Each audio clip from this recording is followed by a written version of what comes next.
Welcome to CGC. இன்னைக்கு நம்ம என்னத்தை பற்றி பார்க்க போகிறோன்னா, நாங்கள் இந்த சிஜிஸில் என்னென்னலாம் கற்றுக்கணும் அப்படின்றத ஒரு ஸ்டோரியாக உங்களுக்கு நான் எக்ஸ்பிளைன் பண்ண போகிறேன்.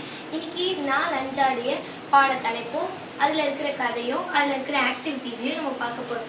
பாட 5ல் தைரியமான தலைவர்களை பற்றி நாங்கள் கற்றுக்கிட்டோம். தைரியமான தலைவர்கள் அப்படின்னும் போது நம்மளுக்கு யார் ஞாபகம் வராங்க? நிறைய பேர் பைபிளில் ஞாபகம் வருவாங்க.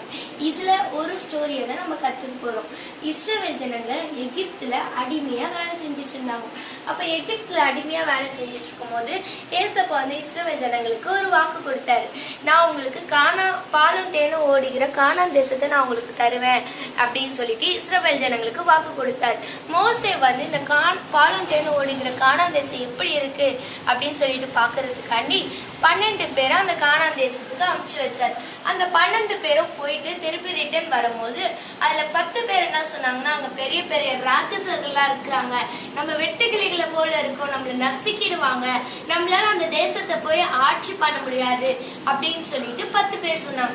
மீதி 2 பேர் என்ன சொன்னாங்கன்னா, ஏசப்பா நம்ம கூட இருக்கிறாரு, நம்ம கிட்ட வல்லமையோ அவருடைய தைரியமோ நம்ம கிட்ட இருக்கு, கண்டிப்பா அந்த நாட்டை நம்ம போய் போர் தடுத்து நம்ம அந்த நாட்டை ஆளுக பண்ணுவோம் அப்படின்னு சொல்லிட்டு சொன்னாங்க. அந்த 2 பேர் யார் தெரியுமா?